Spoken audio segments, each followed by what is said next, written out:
Pour les 4 vérités, ce matin, Roland Sicard reçoit Marine Le Pen.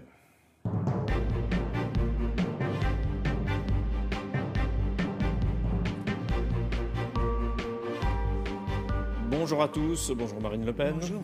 On vous a très peu entendu sur l'affaire Leonarda. D'abord, qu'est-ce que vous avez pensé de l'intervention de François Hollande ? Moi, je crois qu'on a touché le fond, là. A priori, c'est en même temps grotesque et dangereux. Grotesque parce qu'un président de la République s'abaisse et abaisse la France, ce qui est beaucoup plus grave, à faire une intervention officielle à la suite d'une affaire qui relève même pas, je crois, de la responsabilité d'un sous-préfet. C'est évidemment totalement ridicule, mais c'est surtout dangereux parce que, en faisant cela, François Hollande a appuyé sur le bouton de l'aspirateur à clandestins, car ce signal, croyez-moi, il a été entendu dans le monde entier. Ce signe de faiblesse, cet appel à l'encouragement à l'immigration clandestine, à la violation de toutes les règles, cet abandon de l'état de droit, de la loi dont il est pourtant le garant, est un drame pour les Français, car ce sont les Français qui vont vivre les conséquences de ce laxisme et de cette inconséquence. Est-ce que s'agissant des enfants, il ne faut pas faire une exception ? Non, il ne faut pas faire d'exception, et je vais moi-même dire il faut aller plus loin que cela. Il faut couper toutes les pompes aspirantes de l'immigration clandestine. Ça veut dire qu'il faut arrêter les subventions aux associations immigrationnistes. Il faut mettre fin à l'aide médicale d'État. Il faut mettre fin à la scolarisation obligatoire des enfants clandestins, dont on voit bien qu'en fait on s'en sert aujourd'hui pour éviter l'expulsion de leurs parents clandestins. Et de toute façon, là, il faudrait les parents, dans le cas d'espèce, ont été expulsés. Oui, il manquerait plus que ça. Écoutez, excusez-moi, parce que tout est faux dans cette affaire. Il faut quand même se le rappeler aussi. Je veux dire, le moins qu'on puisse dire, c'est que cette famille n'est pas vraiment une famille modèle. Tout est faux. Ils ne sont pas kosovars.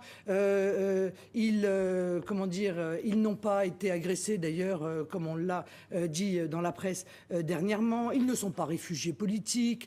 En revanche, ce qui est vrai, c'est qu'on leur a proposé 10 000 € pour repartir. D'où vient cet argent ? Sur quelle cassette prend-on cet argent que l'on offre à des clandestins pour solliciter d'eux qu'ils aient l'amabilité de bien vouloir accepter de se soumettre à la loi française? Mais ça date pas d'hier, hein. C'était vrai sous Nicolas Sarkozy. Ces sommes versées aux clandestins, c'est encore vrai aujourd'hui. Alors moi, voyez-vous, la première pensée que j'ai, c'est pour tous ces Français qui voient cette gabegie, qui voient cet argent donné de manière parfaitement illégitime, alors qu'eux n'arrivent plus à boucler leur fin de mois. Voilà. Je pense aux salariés de l'agroalimentaire, je pense aux chômeurs, je pense aux familles, je pense aux retraités que je vais d'ailleurs rencontrer tout à l'heure. Voilà, je pense à tous ces Français-là et je ressens leur colère face à la manière dont le pays est dirigé. Est-ce que cette affaire tombe bien pour vous ? Mais ce n'est pas le problème de bien tomber pour nous. Cette affaire, elle est un révélateur de ce qui se passe et probablement de ce que les Français ne connaissent pas. C'est comme ça tout le temps. Hier, sous Sarkozy, on régularisait 32 000 clandestins par an. Aujourd'hui, pareil. Tout ça, ce sont encore une fois des appels d'air. Moi, je propose la suppression dans la loi de la possibilité de régulariser un clandestin. Voilà, comme ça coupera cette pompe aspirante. Toute personne qui vient ou qui se maintient de manière illégitime sur le territoire national ne doit même pas pouvoir envisager pouvoir être régularisée. Est-ce que vous avez le sentiment que Manuel Valls, dans cette affaire, a été désavoué ? Incontestablement. Il l'a été au moins en partie. Bon, mais y a-t-il encore Il devrait démissionner, selon vous ? mais écoutez, franchement, si les gens devaient démissionner, le premier qui devrait démissionner, c'est pas Manuel Valls. Si vous voyez à qui je pense, c'est évidemment le président de la République qui, aujourd'hui... François Hollande devrait démissionner. Écoutez, hier, il a humilié la France d'une telle manière. Il n'a plus aucune autorité. Quelle autorité peut-il avoir demain ? Puisque c'est le fait du prince, puisqu'on a bien vu la faiblesse, la fragilité de ce personnage qui, sous la pression de quelques étudiants gauchistes, est venu violer non seulement la décision, des décisions administratives, mais violer la loi, et ce, contre l'avis du peuple français, ce qui est quand même éminemment grave. Autre actualité, Marseille. Patrick Minucci a remporté la primaire. Ce n'est pas la question que je vais vous poser. Est-ce que vous pensez que Marseille est une ville prenable pour le Front National ?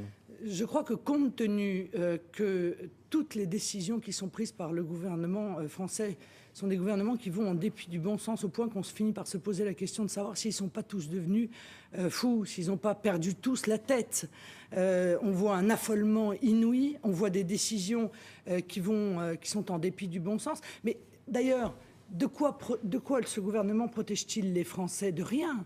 Est-ce que ce gouvernement protège les Français de la politique désastreuse de l'Union européenne? Non, il l'encourage. Est-ce qu'il est capable de protéger les Français de l'immigration clandestine? Non, il l'encourage. Ma question, c'était est-ce que vous pensez que Marseille est prenable pour le Front National? Mais toutes les villes sont prenables aujourd'hui. Car même les Français, sans alliance? Mais oui, bien sûr, sans alliance. Exactement comme l'élection de Brignoles. Car les Français ont compris. Je crois qu'objectivement, aujourd'hui, et chaque jour qui passe, ils sont de plus en plus nombreux à comprendre qu'il n'y a plus rien à attendre de l'UMPS et que le seul espoir dans notre pays, c'est une politique qui soit en même temps claire, ferme, respectueuse de leurs intérêts et capable aussi, encore une fois, d'assurer pour eux une protection face à l'Union européenne, face à l'immigration clandestine, mais face aussi, par exemple, aux États-Unis, dont on apprend qu'ils ont surveillé dans des proportions absolument spectaculaires les données Internet des Français. 70 millions de données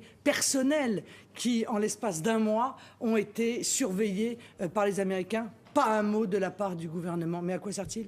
Autre actualité, la polémique avec Christiane Taubira. Une de vos militantes l'a comparée à un singe. C'est pas facile de rendre respectable le Front National? C'est un propos lamentable, je vous le dis clairement, et le Front National n'a pas dévié. Il a immédiatement sanctionné ce propos. Ce propos ne correspond en aucune manière à quoi que ce soit, de près ou de loin, des idées du Front National. Mais ce qui m'apparaît être un grave dérapage, c'est la réponse de Mme Taubira, qui a tenu des propos inquiétants et profondément anti-républicain. Elle a dit pour le Front National, c'est les Noirs dans les arbres, les Arabes à la mer, les homosexuels dans la Seine, les Juifs au four. Est-ce que vous vous Quand rendez on est compte attaqué, non, monsieur, non, répondre. rien ne justifie de la part du ministre de la Justice, qui est censé être le ministre de la Justice de tous les Français, de procéder à des injures et des accusations aussi graves à l'égard d'un parti tout entier, à l'égard de ces millions d'électeurs, dans des termes aussi haineux, aussi outranciers. On voit qu'il y a un affolement. Et quand je disais tout à l'heure, ils ont tous perdu la tête, ben je crois que Mme Taubira, dans cette affaire, a totalement perdu la tête. Voilà. Conclusion, vous demandez sa démission aussi? Non, je ne demande pas sa démission. Je lui demande à tout le moins de présenter ses excuses aux millions de Français qu'elle a insultés dans des termes aussi haineux, aussi outranciers, aussi violents. Merci.